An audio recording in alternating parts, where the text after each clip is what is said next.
Hey everybody, Ryan here with Ray's latest, and today we're going to talk about the past couple of games, just some things that I've seen that have kind of stood out to me from a pitching perspective, as well as kind of behind the plate with Fortes and Fiducia and Dominic Keegan, rather, kind of just seeing who I think truly should be behind the plate to start opening day. And obviously, that's going to change with pitching preferences and kind of how each guy catches different guys and just load management and stuff like that. But I'll get into that in a little bit. First, just want to talk about Yanni Diaz. Yanni Diaz has looked fantastic so far this spring. Granted, he's only played in limited games and kind of had limited at bats, kind of just two spotted bats here and there. He gets out of there in about the fourth inning and heads to the house for the most part. But in the game against the Braves on Sunday, he went 1 for 2 with a homer. He's currently hitting 571 on the year in spring training with a 700 on base percentage and a 1429 slugging percentage, which that rounds out to, if my math's correct, about a 2129 OPS, which is an absurd number. Granted, it is limited at bats. And yes, he has 2 home runs this spring. He has 7 at bats, 4 hits, 2 homers, 2 strikeouts, 3 walks, and 3 RBIs. 2 RBIs rather. So just it is a limited it's obviously 7 at bats with 3 walks. It gives you 10 plate appearances. It's limited at bats, yes, but statistically wise, he's facing the starters for each team. He's not facing the minor league bullpen guys. He's the leadoff batter. He's facing the other team's primary starter once, maybe twice, if he comes back around in the third inning. And he's putting up these numbers against big league arms. And the bat's never been a problem for him. Yes, he is getting a little bit older. He's getting a little slower. But it looks like, just from a physicality standpoint, he looks the best that I've seen him look in years. He looks jacked.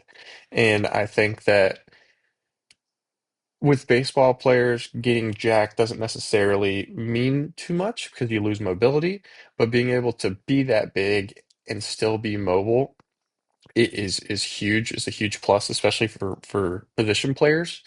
And so just being able to see him kind of in this form at getting to his age, it's great for the Rays. And I think that he's kind of been at the talks of being traded and possibly getting shipped out by the end of the year. But I think if he puts up these numbers, I think that if we're in a playoff race towards the trade deadline and we're looking like we could make the playoffs, I honestly think you either try to get him re-signed for about what he's at right now, or you just keep him for the whole year and then you just kind of eat that at the end of the season when he goes to free agency. Because I think that if he can keep up with what he's doing, I think it's worth more than the couple of $1 million that you're going to get for him or get other player wise for him if you trade him at the end of the day. So I think if he just keeps up what he's doing, he's going to be an elite hitter like he always is. Going to be an all-star year for him, and I'm really excited to kind of see what he can continue to do. But next, I want to talk about the catching position for the Rays here, and obviously it's Fiducia and Fortes that are kind of in this neck and neck race as to who's going to be the primary 2 catchers. And I think that Fiducia is not looking too well at the plate. He's got 10 ABs with 1 hit. He struck out 4 times. And the 1 hit that he does have is a homer. And so you see that, and it looks good. It's behind the plate wise. He looks good.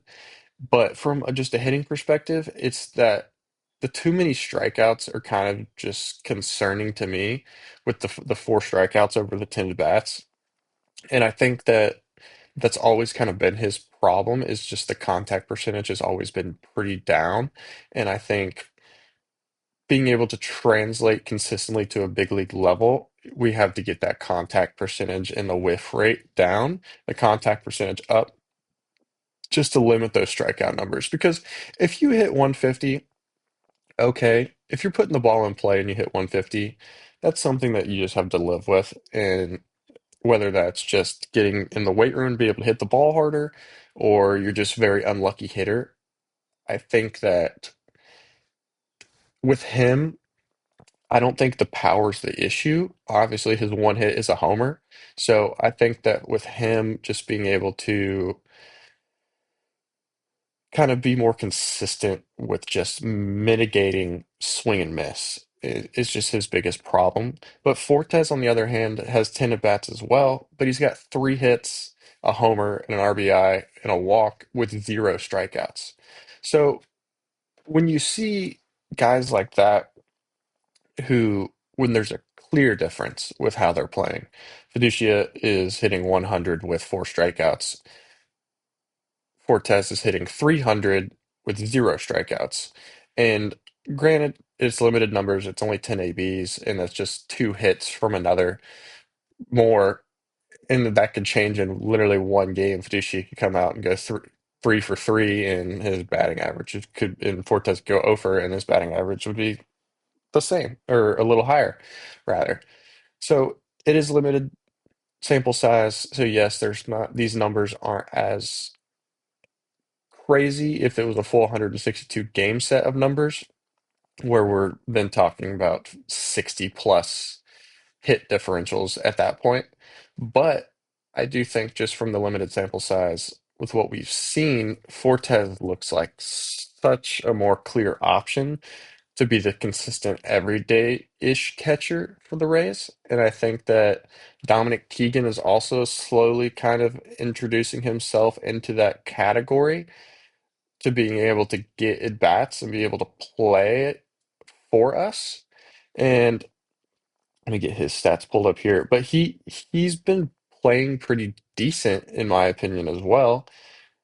Caden Bodine's also been playing a little bit recently, so he's not going to be on the 40-man roster by any means. But I do think that him being able to play is going to be great for the Rays because I played against him in college, and he is one of the more impressive players that I've ever seen.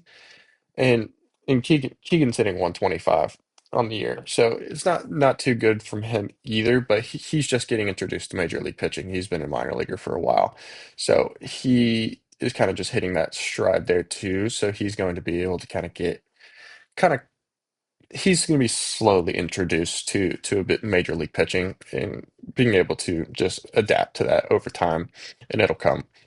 But his bat has always been kind of an issue, in my opinion. I've watched him play in Montgomery a couple times, and it's not crazy impressive stuff that I've seen from him. I've seen a lot of interesting at bats and a lot of inconsistency at the plate every time I've watched him play in person. So we'll kind of see how that translates to a AAA level and to a big league level. But Bogdan, on the other hand, I think he's going to be the future of the Rays backstop position. And just you he's a switch hitting catcher. He can hit for power. He is an elite defensive catcher from a framing and catching perspective. It's the tools are there. And being in that haul that we got for Shane Baz from the Orioles was borderline fleecing of the Orioles, in my opinion. You get a 4-for-1 and a draft pick for Shane Baz. And it's like, yeah, you lose Shane Baz, good pitcher, but just the return that you got from him is just astronomically better than what we gave up. So I think Bodine just slowly introducing himself, getting used to big league pitching. I think he's gonna play in Double A this season. In my opinion, this is his first real full season in well, it's not kind of. It is his first full season in pro baseball because he was in the College World Series last year. Obviously, had a little bit of games on the back end in pro ball. I'm not too sure if the Orioles decided not to play him at all. I know the Orioles don't play any of their draft pick pitchers. I know that no pitchers that get drafted go play as soon as they're done with college.